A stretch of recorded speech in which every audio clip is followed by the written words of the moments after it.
আসসালামু আলাইকুম সুপ্রিয় দর্শক, পারুল ফুড কিচেনে আপনাদের সকলকে স্বাগতম। আজকে আমি শেয়ার করতে চলেছি সাধারণ একটা রেসিপি, বিকালের নাস্তা রেসিপি।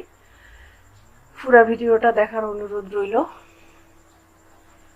আমি আজকে আপনাদের সামনে শেয়ার করব, ডিমের তো আমরা নানা ধরনের চপ খেয়েছি।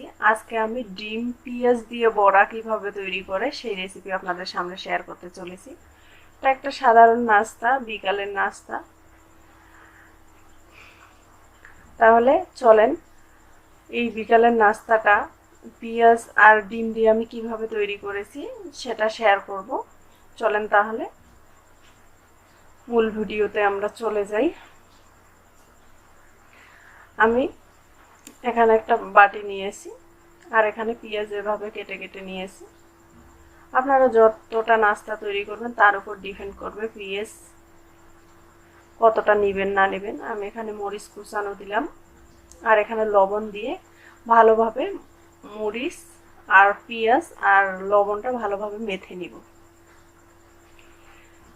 এগুলোকে ভালোভাবে যখন মেখে নেওয়া হবে তখন ঢাকনা দিয়ে 10 মিনিটের জন্য রেখে দেব। 10 মিনিট পর ফিরে আসব। আমি ডিম সিদ্ধ করে এভাবে কেটে নিয়েছি। আমরা কিন্তু নানাভাবে ডিমের চপ খেয়েছি, আজকে আমি পেঁয়াজ দিয়ে ডিমের চপ বানাবো আর কি। তারপর কিছুক্ষণ পর আমি পেঁয়াজগুলোতে এখন অ্যাড করতেছি মরিচের গুঁড়া, হলুদের গুঁড়া অল্প করে আর কি, আর চিলি ফ্লেক্স। তারপরে এখানে আমি জিরার গুঁড়া অ্যাড করে দিলাম হাফ চামচের মতো, স্বাদ মতো লবণ অ্যাড করে দিলাম। মনে রাখতে হবে এর আগে আমি লবণ অ্যাড করেছিলাম।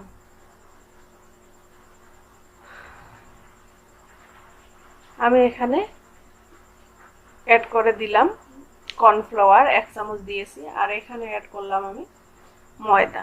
আপনারা চাইলে এখানে অ্যাড করতে পারেন বেসন। আমি এখানে আজকে ময়দা দিয়ে বানাবো, এজন্য ময়দা অ্যাড করে নিলাম। আটাও দিতে পারেন, বেসনও দিতে পারেন, আপনাদের ইচ্ছা। পেঁয়াজগুলোকে এটা ময়দাটা দিলাম, এটা ময়দাটা বান্ডিং এর কাজ করবে আর কি। সবাটা দিয়েছি, ছোট পিরিচের 1 পিরিচ আর কি।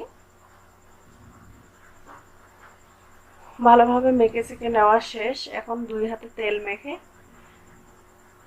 আমি এগুলো শেপ দিয়ে নিব আর কি। আপনারা গোল গোল করতে পারেন, আবার ডিম বাকৃতি করতে পারেন। আমি এভাবে শেপ নিয়ে দিচ্ছি। তারপর উপর দিয়ে আর একটা আবরণ দিয়ে ভালোভাবে ডিম বাকৃতি করে নিব আর কি। এভাবে শেপ দিয়ে নিব।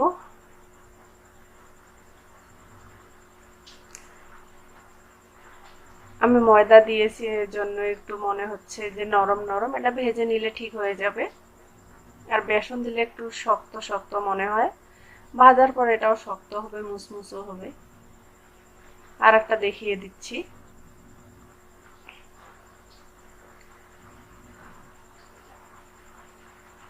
আমি এভাবে এভাবে ডিম ভিতরে দিয়ে এরকম শেপ দিব, দিয়ে তৈরি করে নিব। এখন আমি চুলায় চলে যাব। চুলায় ফ্রাই প্যান বসিয়ে দিয়েছি, পানি দিয়েছি, সরি আমি এখানে তেল গরমে দিয়েছি। তেলটা হালকা গরম হয়ে আসলে আমি এখানে চপগুলোকে দিয়ে দিব। চপগুলো দিয়ে দেওয়ার পর এখানে আমি চুলার আঁচটা লো মিডিয়ামে রাখবো, কারণ হাই ফ্লেমে ভাজলে ভিতরটা কাঁচা থাকবে, সিদ্ধ হবে না, খেতেও অত ভালো লাগবে না। এভাবে উপর থেকে একটু তেল ছিটায় ছিটায় দিয়ে ভেজে নিব। এক পাশটা ভাজা হলে উল্টায় পাল্টায় আমি এগুলোকে একটা সুন্দর কালার নিয়ে আসব। আপনারা আপনাদের ইচ্ছা মতো কালার নিয়ে আসবেন। এখানে পেঁয়াজ যেহেতু বেশি ভাজা যাবে না, নাহলে পেঁয়াজটা বেশি ভাজলে কিন্তু খেতে একটু তিতা তিতা লাগে।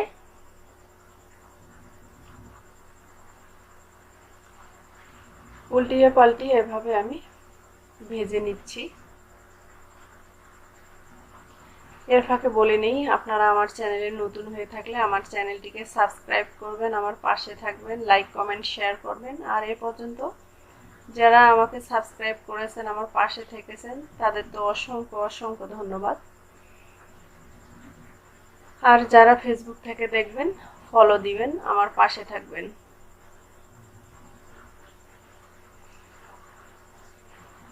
আমার কিন্তু চপগুলো ভেজে নেওয়া শেষ, এখন উঠাবো, উঠায় আপনাদের পরিবেশন করে দেখাবো। দেখতেই পাচ্ছেন কতটা মজার বা লোভনীয় হয়েছে। এখন আপনাদের পরিবেশন করে আমি দেখাচ্ছি। বিকালবেলা এরকম নাস্তা খেতে ভালো লাগে, টমেটোর সস দিয়ে এভাবে পরিবেশন করে আপনাদের দেখাচ্ছি। এভাবে খেতে ভালোই লাগে, আপনারা ট্রাই করবেন।